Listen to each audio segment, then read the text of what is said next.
the queen of Atlanta? Apparently Akbar is.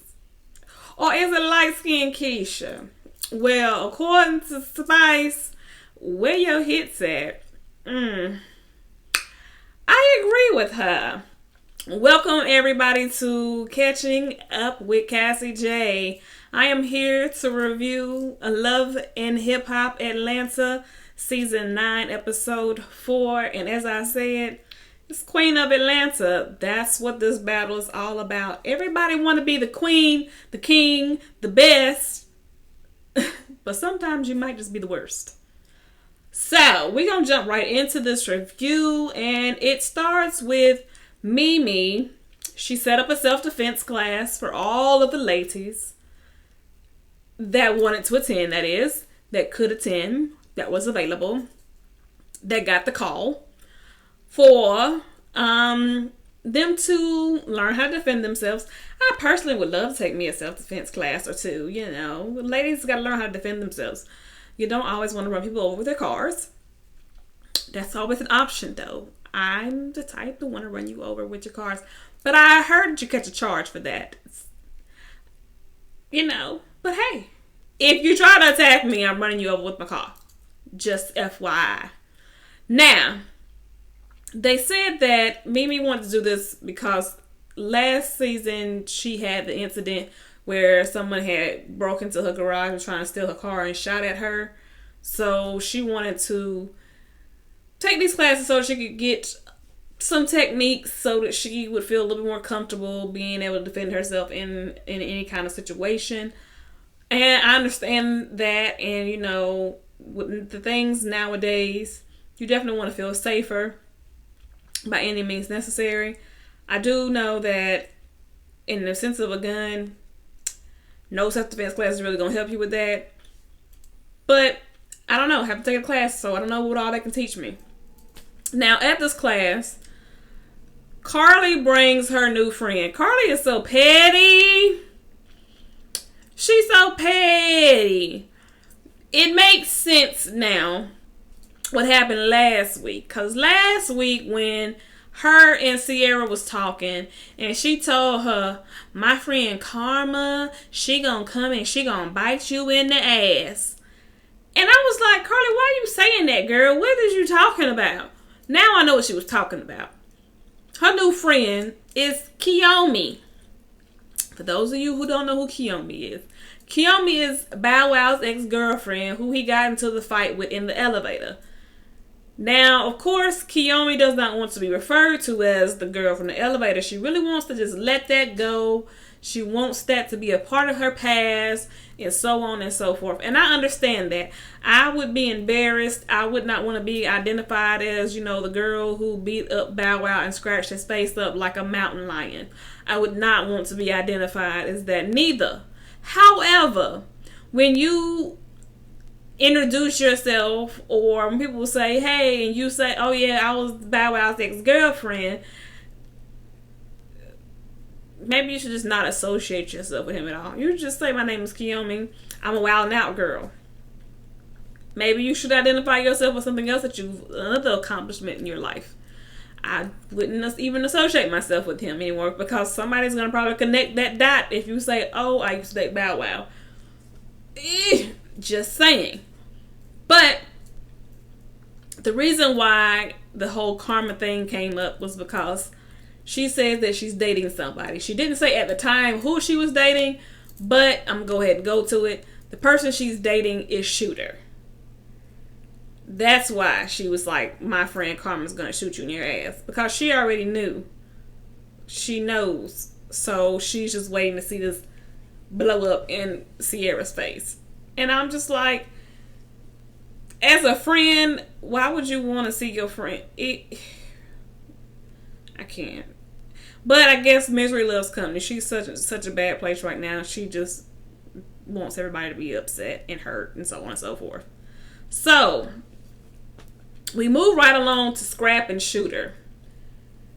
Scrap is at the barbershop getting his hair done. He invites Shooter down and they're talking about opening a barbershop together.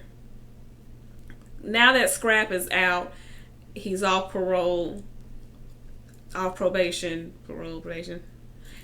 He's basically focused on his business and doing everything he can to make sure that he has income and to create opportunities in the communities for other felons, because he understands the challenges and struggles of being a felon, and I applaud him for that.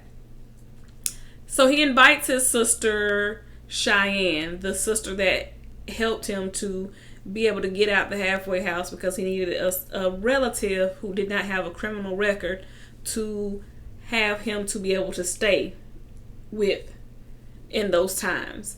His sister Cheyenne happens to be a real estate agent. She's helping him to find property. However, the other thing about Cheyenne that did not know, Cheyenne and Shooter have been dating for the past 2 years as well. So this is a little secret that we're keeping on the low. So this is another part of this story that we're going to be dealing with this season. So now Shooter's out here dating Cheyenne, which is Scrap's sister. We're keeping that a secret. And not only we're keeping it a secret from Scrap, we're keeping it a secret from everybody pretty much at this point. He doesn't want anybody to know that he's dating her. 2 years is a long time to keep me a secret. This is not an escape song. You're my little secret. This is how we gonna keep it. I don't do that. Like, I'm not nobody's secret. I don't do that. That doesn't sit well with me. But that's what she's doing. And so you also have Kamaya that you're dating. That's why you really want to keep it secret, because you got too many people out here that you're playing in the field. So it's probably somebody else in the back too. So Akbar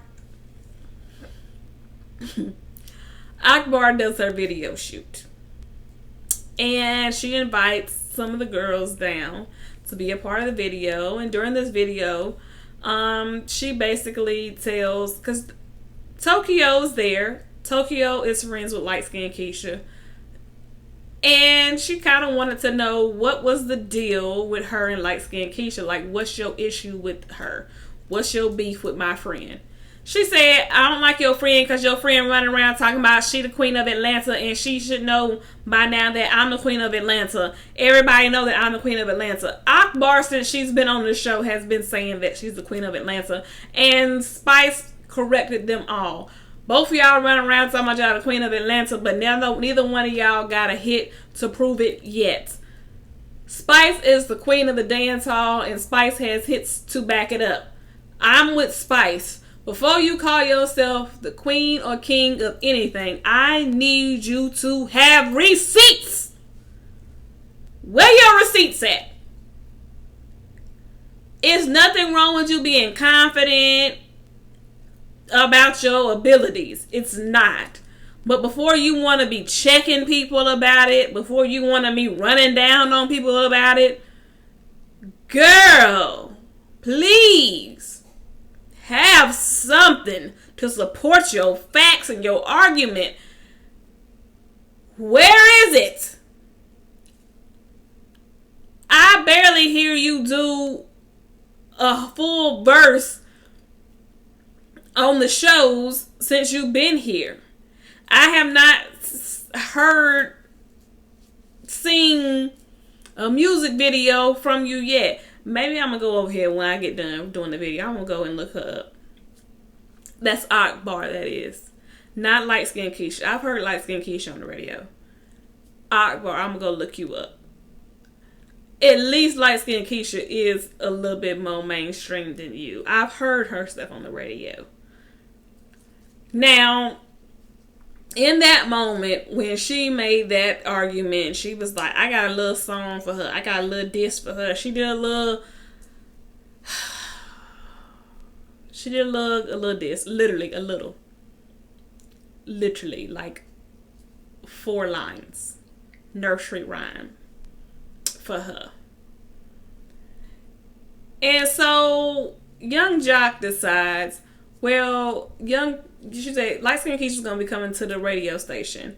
I think that, it'll be a good idea for you to talk to her. I'm going to let you call in and talk to her. I looked at Jock like, Jock, don't be messy now.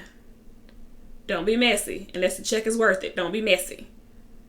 And she was like, yeah, I would love to. I want to call her and find out where who she thinks she is.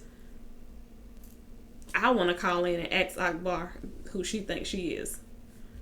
So Tokyo meets with Keisha at the gym, and of course she goes to do a little workout, but she also wants to let her know what's coming her way. In the sense of, I just want you to know that this Akbar girl has an issue with you, and this is her issue with you.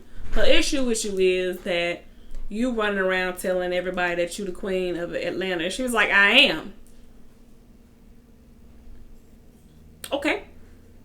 And she was like, well, I just wanted you to know that, I was at her video release. She made a little diss about you. And Keisha just said that, she'll never succeed by hating on me or hating on the next person. And that is very true. It's almost like people say, you can never win playing dirty. You can't succeed if you're too busy focusing on me. Focus on yourself, your craft, and stay in your lane. And stop worried about trying to race in mine. Stay in your lane. So, Scrap has an anniversary party for his 1-year anniversary of being free. And at his anniversary party, everybody's having a good time. They're talking. Scrap was talking to Kurt and his brother had been in prison for like 25 years, and he had just got out, and he was just telling him, well, I'm doing some stuff in the community, come out. I would love to have you out here, love to see what I can do to help you. If anything, let me know. Now, while they're out there at the party, everybody's mingling and stuff, KK talks to Mama D and was like, so have you talked to Cece, Bambi's mama? It's like, no, I haven't talked to that battle axe. I'm not trying to talk to her. After everything that Mama D has went through, has gotten over with the surgeries and everything, you would think that she would have a new lease on life and a new attitude. But she's like, I'm holding on to this grudge. I'm not willing to move forward with her. I don't want to have any conversations with her. And she was just like, I feel like you really should. Like, you really should just let this go. Also at that party, KK also noticed that Cheyenne was over there talking to Shooter. And she realized that this wasn't just no, hey, how you doing conversation. So she peeped that it was something going on between them two. The other issue at this party was Carly and Jock. So Carly is sitting at the bar. Jock goes up, speaks to her, and she's acting all, oh, excuse me, 6 feet. Like the coronavirus had kicked in at that point already. 6 feet, sir. Social distancing. Excuse me. And he was like, I'm just trying to say hello. Well, you don't gotta touch me to say hello. True, but it's like, come on, Carly, you being real extra. And he was like, okay, I was just trying to be friendly. And she's like, that's your problem. You always being friendly. You always doing too much. Carly, you be doing too much too. And she's so stuck on, I know Jock ain't changed. I know Jock still want me. I know I feel so bad for his fiance. She wanting to get married to him, and she just don't understand the man that she marrying. If I was to try to get back with him, he would just leap at it.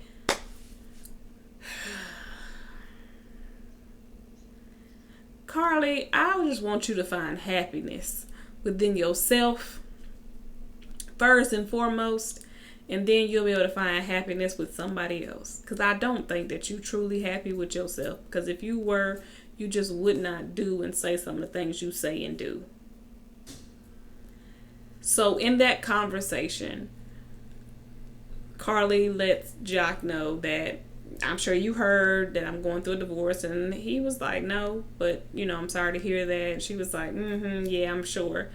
And it's like, you make it hard sometimes for somebody to try to be genuinely apologetic and remorseful for the things you go through when you put up that stankness. Like, okay, well, bitch, bye then.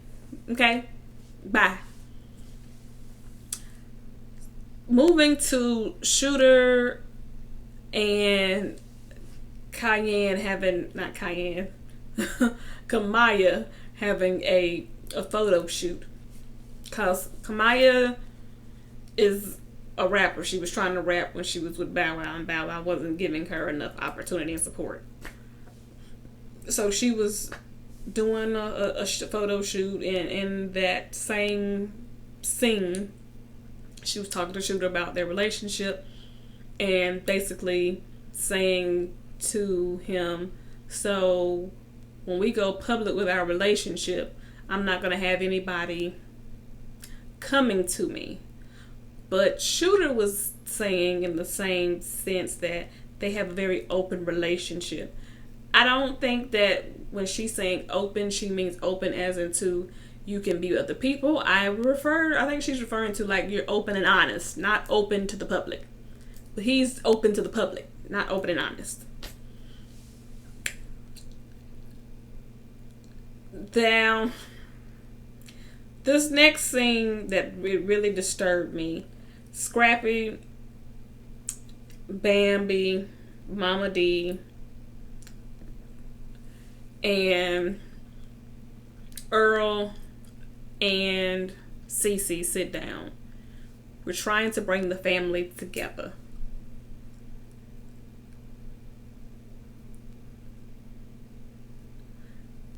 I don't know if Mama D is on medication or she needs to be on medication. She's always been a character. She's always been over the top. We expect that from her. But what she did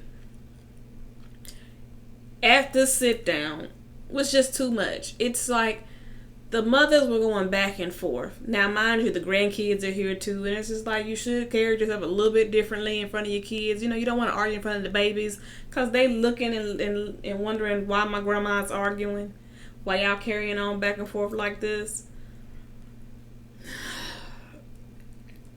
First, when Mama D came in, she wouldn't even speak to Cece. Cece spoke to her. She went right on by like she didn't see her. Ernest, I called the man Earl, Ernest was like, you're not going to speak to her? You're not going to speak to Cece? He's like, I don't want to speak to that bitch. Like, she's like, I don't want to speak to her. Okay, let's be bigger people here. This is what we're here for. When they did finally sit down at the table and start trying to talk, Scrappy and Bambi trying to let them know, listen, we just trying to come together. We're just wanting to be a family here. You know, we have the grandkids. We just want you to make amends, and let's just try to move forward.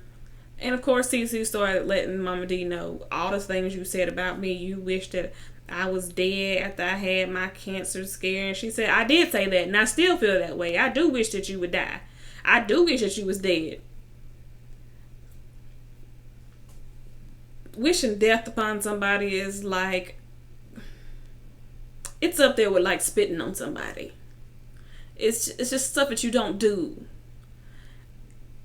And to make it even worse, Mama D printed up a funeral program and said, this is how serious I was. I went ahead and had this printed up for you. And that was when that Scrappy was like, yeah, Mama, you done went too far. I can't deal with this.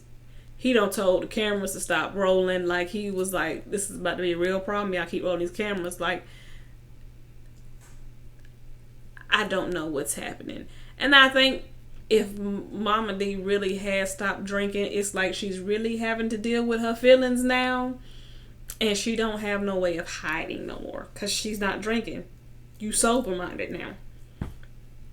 And for an alcoholic, that's not something that's hard.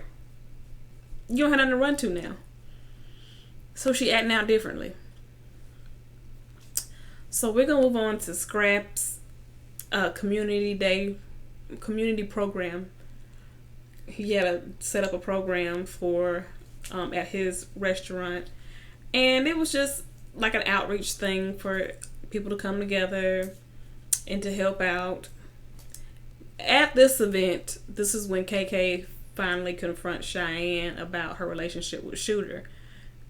Mind you, they're trying to make sure they have this conversation where Scrap doesn't hear because she does not want him to know yet. So KK is asking all the questions that, you know, you don't really want to talk to your mom about, even though you grown. But she was like, so are y'all together? Are y'all dating? And then KK was like, are y'all having sex? And she was like, I can't believe you asked me that question. She said, well, I did. I want to know. I need to know. Have you told Scrap? She said, no, I have not told him. And I don't want you to tell him. I'll tell him when the time is right. So KK's concern was the fact that it's like, so don't you know Sierra? Aren't you and Sierra cool? That's his ex. Don't you feel like that's a little bit hoish? You kind of friends with the ex and you don't feel like you breaking some kind of code or something like that. And she was like, no. She said, okay, girl, I just feel like, it's not cool to keep secrets and stuff. I just think you should tell Scrap. I'm just like, KK, you're not really in a position to talk about nobody keeping secrets, because didn't Scrap just find out about Cheyenne like last year? And didn't he just find out his dad was still alive like last year? So aren't you the queen of secrets? If we're going to talk about the queen of something, let's talk about the queen. KK is the queen of some things. So, yeah. Now, we end the show with Keisha at the radio station with Jock. She comes in, she's good energy, she's happy to be here. Hey everybody, yeah, I'm here at the radio station, yeah. Jock's like, so I have somebody that wants to talk to you. Okay, who is it? The video comes up, and she's like, okay. And then it's Akbar, and she's like, yeah, I'm not going to do this. I already told y'all I'm not playing this game with y'all. I'm not doing this. And she walks off because Akbar comes up there and she's like, yeah, I wanted to confront this fraud talking about she the queen of Atlanta and she know that I'm the queen of Atlanta. Oh, God. This is what we doing? So Keisha walks off and she was like, I'm not giving her no camera time. Like, I'm not about to argue with nobody that's beneath me. Here we go with this beneath me stuff. That's the same stuff that Trina was saying about Nicki Natural. I'm not about to argue with a bitch that's beneath me. And she just walks off and she gets into it with Jock and tells Jock what kind of friend are you? What kind of person are you? Why would you set me up with some foolishness like that? And she's like, she was done with the show. So, I guess it's out with Keisha and in with Kamaya and Cheyenne.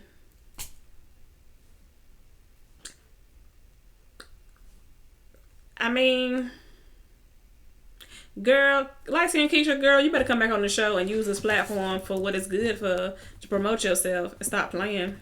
That's what everybody else do. Girl, use the show. Don't let the show use you. But until next time, I'll see you guys on the next review. The next episode's going to look like it's really good. So, have a good night, everybody.